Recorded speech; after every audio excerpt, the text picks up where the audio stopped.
Good morning बच्चों। देखिए हमारी जो चर्चा चल रही थी वो थी रीतिकालीन कवि केशवदास पर, और केशवदास की रामचंद्रिका के जो कुछ पद थे उन पर हम चर्चा कर चुके थे,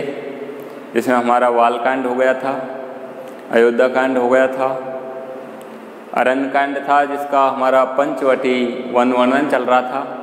और वो भी हमने खत्म कर दिया। इसके बाद अगला जो कांड है वो है सुंदरकांड। सुंदरकांड में रामचंद्रिका का अगला जो कांड है वो सुंदरकांड है, और सुंदरकांड में आपके सिलेबस में जो पद दिया है वो सीता दर्शन को लेकर है। सीता दर्शन,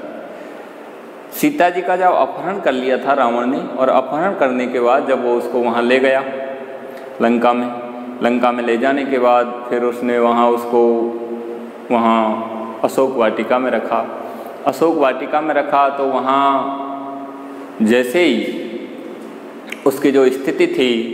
उसका वर्णन करते हुए केशवदास जी कह रहे हैं कि वहाँ सीता जी को अशोक वाटिका में ले जा करके और वहाँ उसके चारों तरफ राक्षसियों का पहरा लगा दिया। उसकी जो स्थिति उस समय किस तरह की थी उसका वर्णन करते हुए कवि केशवदास जी कह रहे हैं। देखिए क्या कह रहे हैं, वो कह रहे हैं, धरे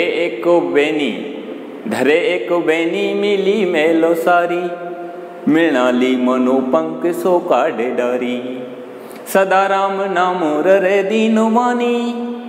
चहु और है राक्षसी दुख दानी। देखिए क्या कहा है उन्होंने, सीता की स्थिति का वर्णन करते हुए कवि केशवदास जी कह रहे हैं अशोक वाटिका में सीता की किस तरह की स्थिति हो रही थी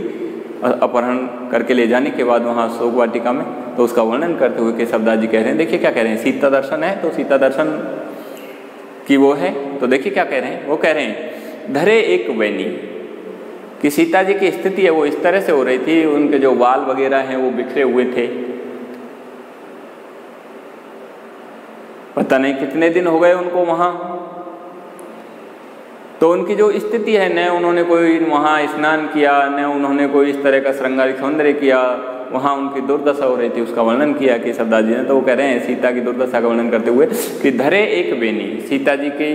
जो सिर है उससे केवल एक चोटी धारण की हुई थी, बाकी के बाल बिखरे हुए इधर उधर बिखर रहे थे। धरे एक बेनी मिली मैल सारी, और वो बेनी भी किस में मिल रही थी, मैल सारी,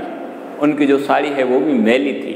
और उस मैली साड़ी में वो उनकी जो सिर की जो एक बेनी है वो चोटी है वो भी उसमें मिली हुई थी। अदा कहने का मतलब है कि उनकी जो साड़ी है वो भी इतनी मैली थी कि वो बेनी जैसे कलर की हो रही थी, बेनी का जो स्वरूप है वो भी उस चोटी में मिला हुआ सा हो रहा था। इस तरह की सीता की स्थिति थी, और उसको देख करके कैसा लग रहा है कवि को, मृणाली मनो पंख सो काढ़े डारी। मनो प्रेक्षालंकार का वर्णन करते हुए कवि कह रहे हैं, मृणाली मनो पंख सो काढ़े डारी। मृणाल बोलते हैं कमलनाल को, कमल के नीचे जो कमलनाल होती है उसको मृणाल बोलते हैं।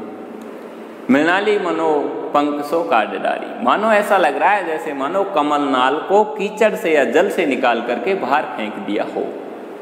अब आपने देखा होगा कमलनाल होती है उसको पानी से बाहर निकाल कर फेंक देते हैं तो वो शिथिल हो जाती है, सिकुड़ जाती है, कुमला जाती है। अब यहाँ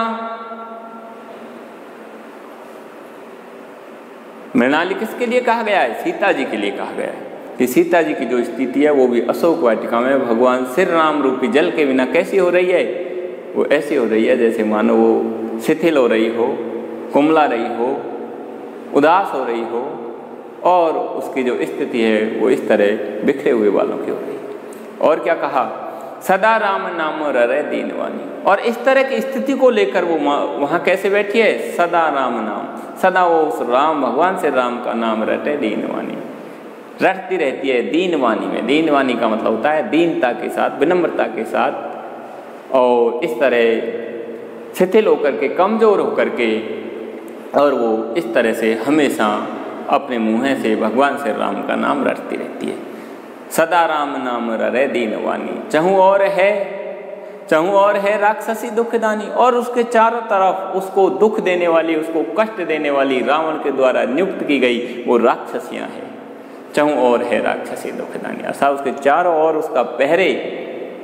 उसके पहरेदार के रूप में या उसको इस तरह से घेरे हुए रावण द्वारा नियुक्त की गई राक्षसियाँ हैं। इस तरह वो सीता की स्थिति है। आगे देखिए, अगला जो पद है वो भी सीता दर्शन को लेकर ही है, सीता दर्शन को लेकर ही है केशवदास जी। फिर अगले पद में देखिए क्या कह रहे हैं, वो कह रहे हैं ग्रसी बुद्धि से चित्त चिंता नि मानो, किदो जीव दंतावली में बखानो, किदो घेर के राहु नारी नलिनी, कला चंद की चारु पीहू सुभिनी। देखिए क्या कहा उन्होंने, कहा उस सीता की स्थिति को देखते हुए, और केशवदास जी कह रहे हैं, क्या कह रहे हैं, ग्रसी बुद्धि सी, जिस तरह बुद्धि ग्रसित हो जाती है किनसे, चित्त चिंता नि मानो, चित्त की चिंताओं से, मन की चिंताओं से, मन की चिंताओं से जिस तरह किसी व्यक्ति की बुद्धि ग्रसित हो जाती है, व्यस्त हो जाती है, उसी तरह वहाँ सीता जी की जो बुद्धि है वो मानो इस तरह ग्रसित सी हो रही है मन की चिंताओं को लेकर। मन की मन में क्या चिंता है, रावण के अपहरण की और भगवान श्री राम के वियोग की। वो भगवान श्री राम के वियोग की उन चिंताओं को लेकर उसकी जो बुद्धि है वो ग्रसित सी है। तो देखिए ग्रसी बुद्धि से चित्त चिंता नि मानो, मानो वही उत्प्रेक्षा अलंकार का वर्णन करते हुए कहा है, ग्रसी बुद्धि से चित्त चिंता नि मानो, किदो जीव दंतावली में बखानो। देखिए और क्या कहा, किदो, इस तरह उसकी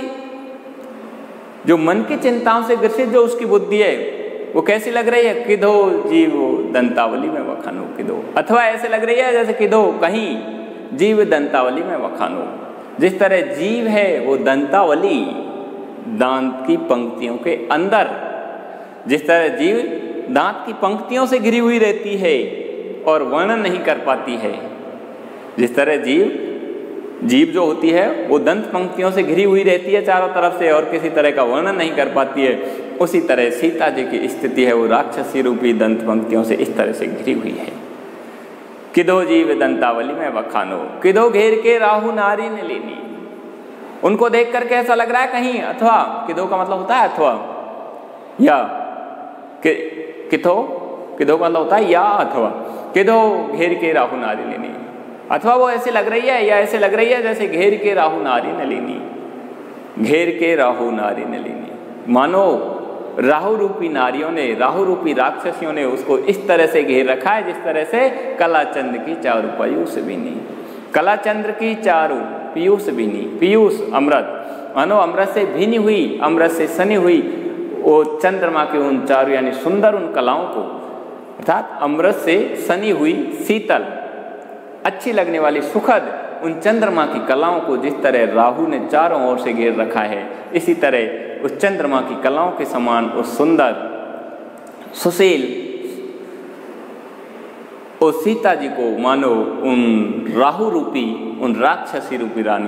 नारियों ने घेर रखा हो। इस तरह यहाँ देखिए इन पदों में उत्प्रेक्षा अलंकार का वर्णन है, कहीं कहीं अनुप्रास अलंकार भी है और साथ में रूपक अलंकार का भी प्रयोग किया गया है। ब्रजभाषा है, ये कवि केशवदास जी का सुंदरकांड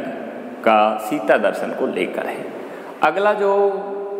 पद है वो सीता हनुमान संवाद को लेकर है, सीता हनुमान संवाद को लेकर। धन्यवाद।